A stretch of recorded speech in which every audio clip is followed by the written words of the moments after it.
Bhopal gas त्रासदी के 40 वर्ष बाद कल रात यूनियन कार्बाइड फैक्ट्री से खतरनाक कचरे को हटाने का काम शुरू हुआ।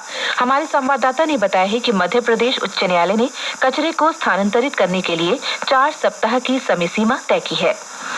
भोपाल के यूनियन कार्बाइड कारखाने से जहरीला अवशिष्ट बीती रात करीब 9 बजे भेजना शुरू किया गया और 337 मीट्रिक टन कचरा लेकर 12 कंटेनर इंदौर के पास पीथमपुर के लिए रवाना हुए। अवशिष्ट को कड़ी सुरक्षा और 250 किलोमीटर लंबा ग्रीन कॉरिडोर बनाकर पीथमपुर भेजा गया। कचरे से भरे कंटेनरों के आगे और पीछे 2 किलोमीटर तक यातायात रोक दिया गया था। कंटेनरों के साथ पुलिस की गाड़ियां थी। वहीं अवशिष्ट को ले जाते समय 100 पुलिसकर्मी तैनात थे। यूनियन कार्बाइड के इस रासायनिक अवशिष्ट को पीथमपुर की रामकी इन्वायरो कंपनी में जलाया जाएगा। गौरतलब है कि हाईकोर्ट ने 6 जनवरी तक इस जहरीले कचरे को हटाने के निर्देश दिए थे। सरकार को इस संबंध में कल 3 जनवरी को हाईकोर्ट में रिपोर्ट पेश करनी है।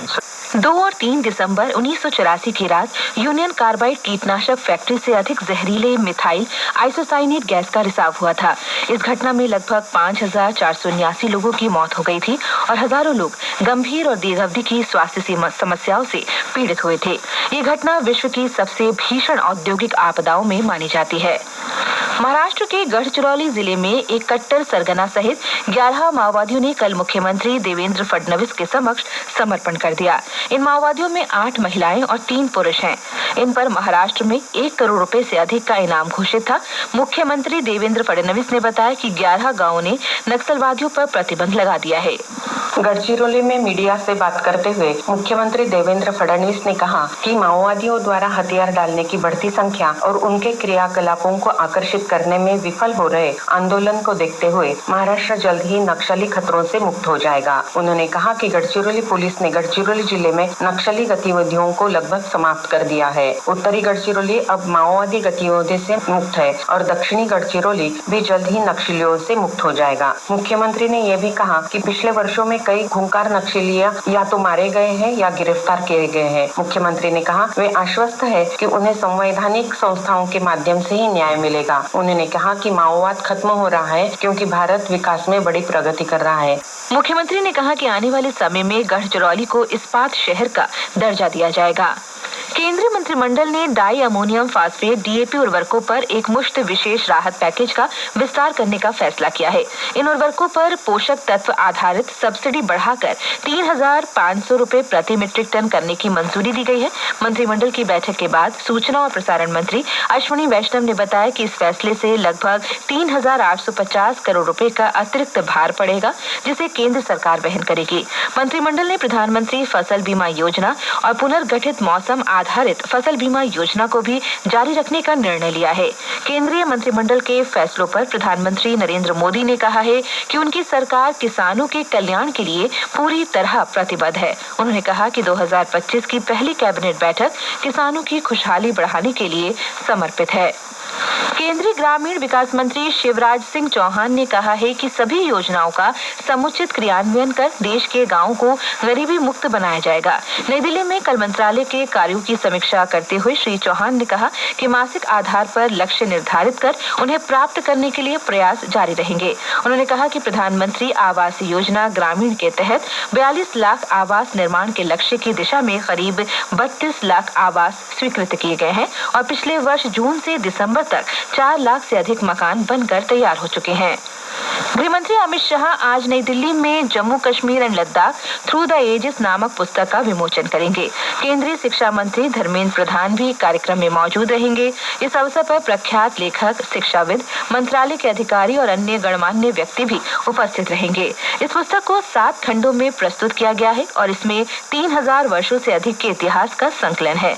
हिंदी और अंग्रेजी में प्रकाशित ये पुस्तक नेशनल बुक ट्रस्ट, भारत और भारतीय ऐतिहासिक अनुसंधान परिषद के सहयोगात्मक प्रयासों का एक परिणाम है। पिछले वर्ष दिसंबर महीने में कुल वस्तु और सेवा कर जीएसटी संग्रह में वर्ष 2023 की इसी अवधि की तुलना में 7.3% की वृद्धि हुई और ये 1,77,000 करोड़ रुपए हो गया। प्रधानमंत्री नरेंद्र मोदी के नेतृत्व में वर्ष 2024 में भारत की सांस्कृतिक गौरव में उल्लेखनीय वृद्धि दर्ज की गई।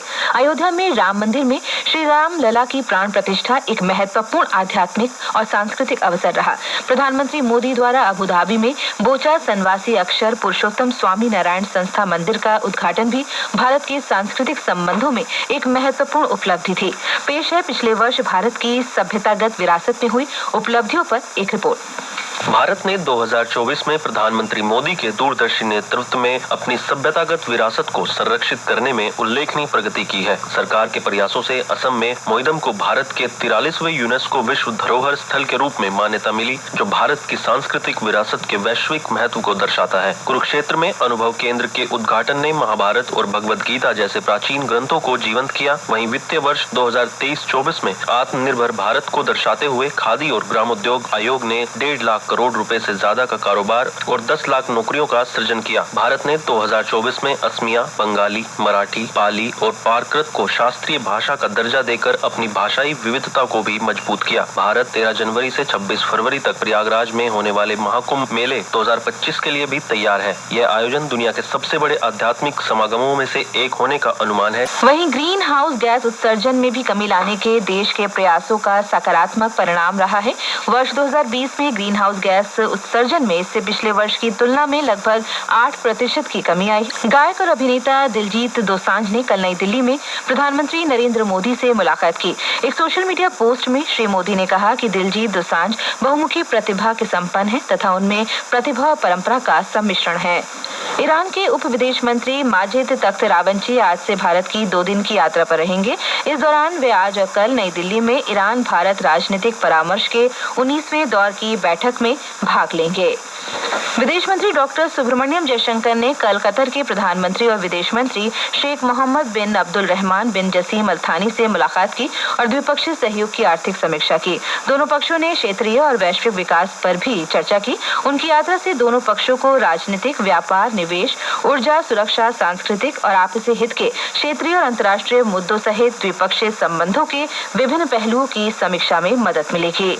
अमेरिका में न्यू ऑरलियंस के फ्रेंच क्वार्टर में कल नए वर्ष के पहले दिन एक व्यक्ति द्वारा पिकअप ट्रक भीड़ पर चढ़ा दिए जाने से 15 लोगों की मौत हो गई और 35 घायल हो गए। इस घटना को आतंकवादी हमला मानकर जांच की जा रही है।